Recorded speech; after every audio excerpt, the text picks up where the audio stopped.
అందరికీ జై శ్రీరామ్ అండి. సో ఈరోజు ముఖ్యమైన వీడియో నేను మీ ముందరికి తీసుకొస్తున్నానండి.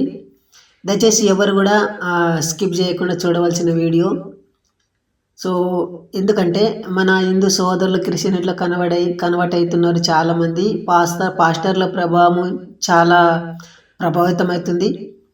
మల్లికార్జున అని ఒక వ్యక్తి ఉంటాడంటే అతన్ని కారు వేసుకొని గ్రామాలు తిరిగి అట్టుపక్కన తిరిగి పొద్దంతా సువార్త చేసుకుంటూనే తిరుగుతుంటాడు. సో వీళ్ళు ఏం చేస్తారంటే అనేకమైన జనులని మత మార్పిడి చేస్తూ ఉంటారు.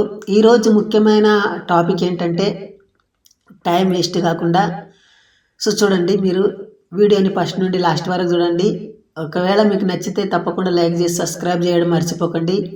నేనేమంటానంటే దేవుడు ఎస్ఐ కుమారుడైన దావీదుని ఏమంటాడు, ఇతడు నా హృదయానుసారుడు. చూడండి, అపొస్తల కార్యములు 13వ అధ్యాయము 22 కన్నడ చదువుతా. తర్వాత అతనిని తొలగించి దావీదు వారికి రాజుగా ఏర్పరచెను, మరియు ఆయన ఎస్ఐ కుమారుడైన దావీదును కనుగొట్టిని. అతడు నా ఇష్టానుసారుడైన మనుషుడు, అతడు నా ఉద్దేశములు అన్నీ నెరవేర్చినని చెప్పి అతన్ని గురించి సాక్ష్యం ఇచ్చాను. ఏమంటున్నాడు చూడండి, దావీదు గురించి దేవుడు ఏమంటున్నాడు చూడండి. ఇతడు నా హృదయానుసారుడు అంటున్నాడు. ఎవరు? దేవుడు అంటున్నాడు. ఎవరికి? దావీదుకు. యేసుక్రీస్తు అంత శ్రమలు పడ్డా కానీ, అంత బాధలు పడ్డా కానీ అతనికి ఎప్పుడు కూడా ఇతడు నా హృదయానుసారుడు అంటే అనలేదు.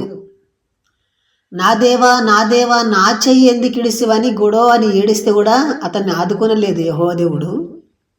ఇక్కడ ఎస్ఐ కుమారుడైన దావీదుకి ఏమంటున్నాడంటే ఇతడు నా హృదయానుసారుడు అంటే నా హృదయంలో ఉన్న పనులే అతను చేస్తూ ఉంటాడు.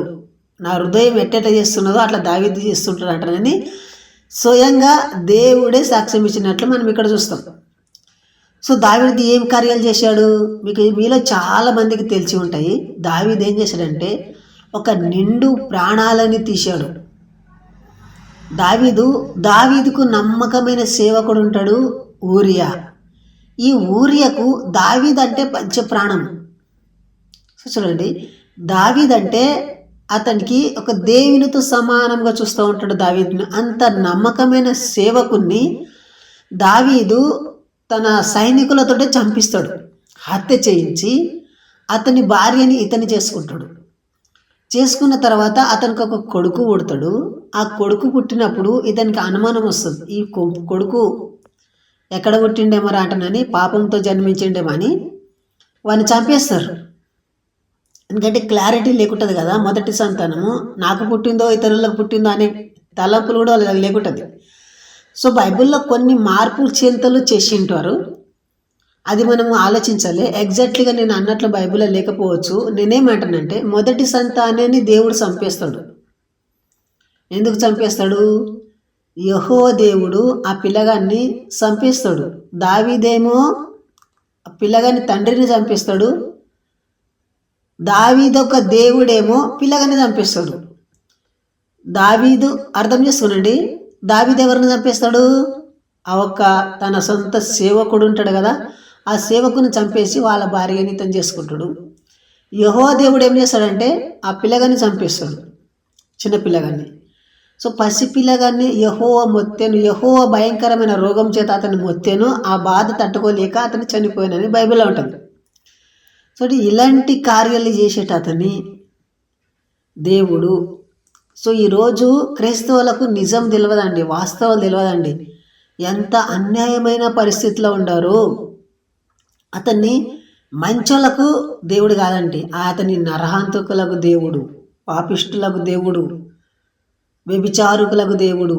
దావీదు ఎంత వ్యభిచారకుడు అంటే ఆయన కామాంధుడై ఇష్టానుసారంగా ప్రవర్తించాడు. ఒక కుటుంబం జీవితం నేను పాడు చేస్తున్నాను కూడా ఆ కుటుంబ జీవితాన్ని పాడు చేశాడు. సో బైబిల్ నాలెడ్జ్ లేని వాళ్ళు చాలామంది ఇలాగనే ప్రవర్తిస్తుంటారు. సో మళ్ళీ పైకి భక్తిగా నటిస్తుంటారు. దయచేసి ఆలోచించండి. ఎవరి మనోభావాలు దెబ్బలు తీయాలను, ఎవరి విశ్వాసాన్ని కించపరచాలని నా ఉద్దేశం కాదు. నా ఉద్దేశం ఒకటే, నా హిందూ సోదరులు, నా అమాయకులైన హిందూ సోదరులని క్రిస్టియన్లో కన్వర్ట్ చేసి మత మార్పిడి చేస్తున్నారు. కాబట్టి ఇక్కడ బైబిల్లో ఉన్నదే నేను చెప్పానండి. ఒకవేళ బైబిల్లో లేనిది నేను చెప్తే ధారాళంగా నేను క్షమాపణ అడుగుతా. నేను ఎవరికి విరోధంగా కాదండి. దయచేసి బైబిల్ ఉన్నది ఉన్నట్లనే చదువుకోవాలని కోరుతున్నాను. సో మీరు చూశారు కదా దేవుని గుణం ఎలాంటిది, దావీదు గుణం ఎలాంటిది. అది 2 రాజుల గ్రంథము 11వ అధ్యాయంలో ఉంటుంది. ఆ చరిత్ర మీరు కూడా చదవండి. ఒకవేళ మీకు ఏమైనా డౌట్లు సందేహాలు ఉంటే కూడా కామెంట్ చేసి చెప్పండి. సో ఇంతవరకు వీడియో చూసినందుకు జై హింద్, వందే మాతరం.